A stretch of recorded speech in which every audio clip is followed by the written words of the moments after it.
Hello, everyone, and welcome back to the show. Today, we're diving into a topic that might just save you thousands in retirement, the taxation of Social Security benefits. Now, I know you're thinking, Kyle, I thought Social Security was tax-free. Well, again, you're not alone in that belief. It's actually one of the biggest misconceptions out there about retirement income and tax planning. So let me paint a picture for you. Imagine you've worked your whole life diligently saving for your retirement. You've got your 401k, maybe some IRAs, and you're counting on Social Security to really round out that plan. But then, like a surprise happens, you find out that a chunk of your Social Security checks you were really relying on might be going straight to Uncle Sam. So depending on your overall income and retirement, up to 85% of your Social Security benefits could be subject to federal income taxes. It's a reality that kind of catches many retirees off guard and can throw a wrench even in the most carefully laid out retirement plans. But here's the good news. Understanding how Social Security is taxed isn't just about avoiding unpleasant surprises. It's really about empowering yourself to make smarter decisions about your retirement income strategy. So in the episode, we're really going to break down the basics of Social Security taxation in a way that's really kind of easier to understand. We'll look at how the IRS determines whether your benefits are taxable, explore some strategies that you could use to potentially reduce that tax burden, and clear up some common misconceptions really about how Social Security works in retirement. This is Retire Ready, where we break down retirement planning and make it easy to understand so you can live your golden years to the fullest.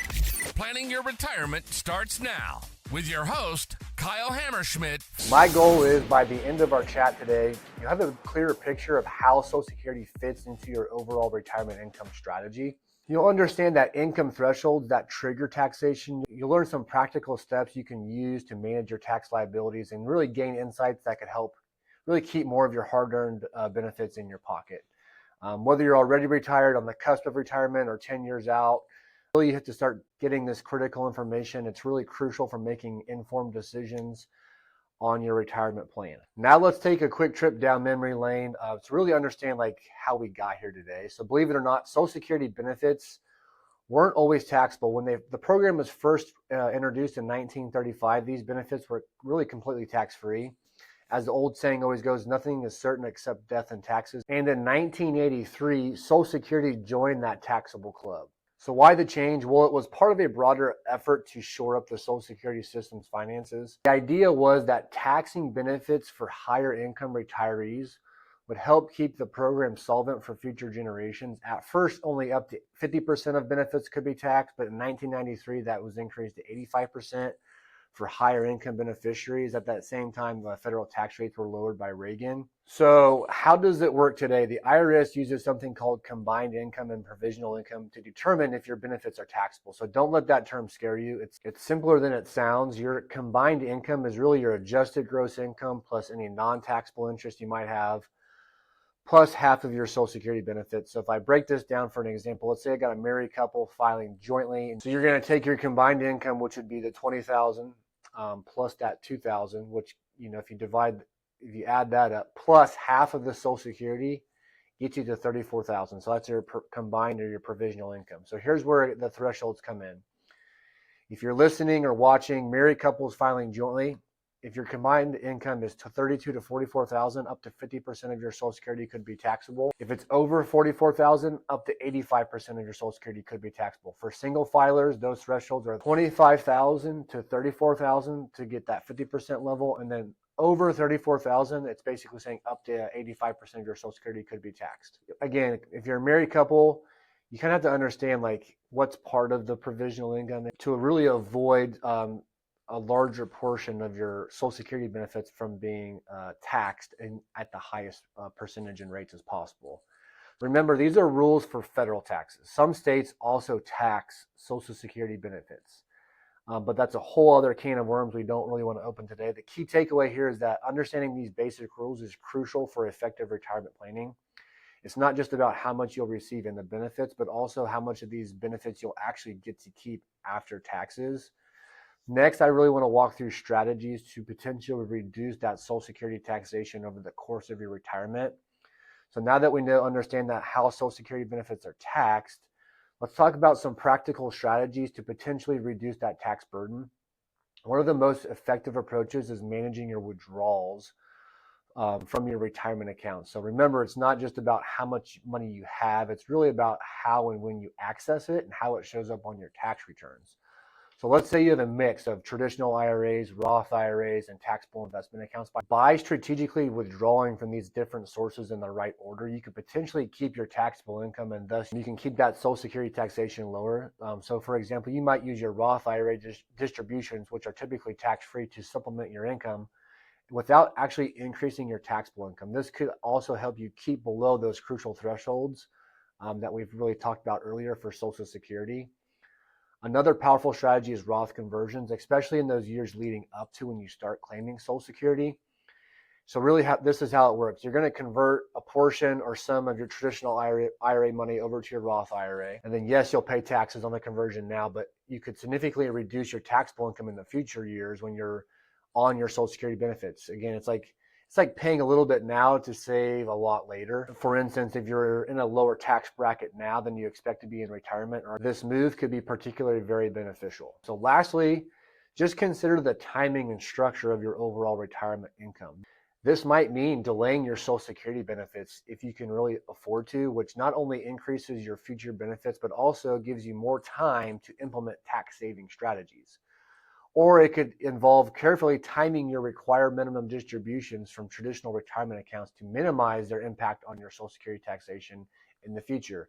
The key is to look at your retirement income holistically and really plan accordingly. Remember, every dollar counts when it comes to managing your tax liabilities in retirement. Like every dollar you save is like a yield increase on your portfolio. Now I really want to tackle some misconceptions and like frequently asked questions about Social Security taxation. One of the biggest myths out there is that Social Security benefits are always tax-free. As we've discussed, and that's simply not the case for many retirees. Another misconception is that all states tax Social Security benefits the same way that the federal government does, which is simply not true.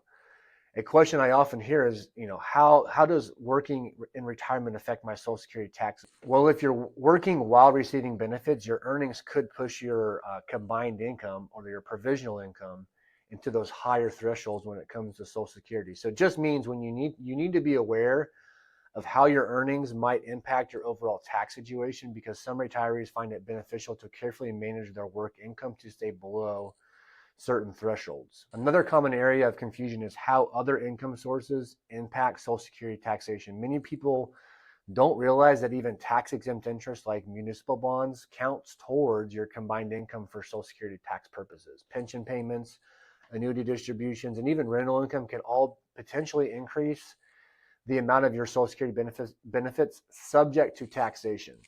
This is why it's so important to look at your entire financial picture when you're planning for your retirement.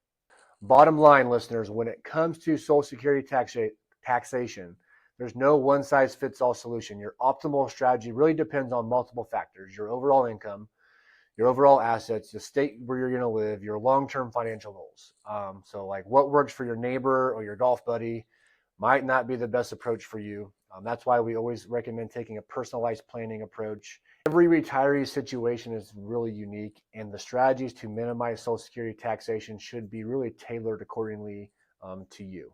I know I've covered a lot of ground today, but from the basics of how Social Security benefits are taxed to strategies for potentially reducing that tax burden, the key takeaway here is that understanding Social Security taxation isn't just about avoiding surprises.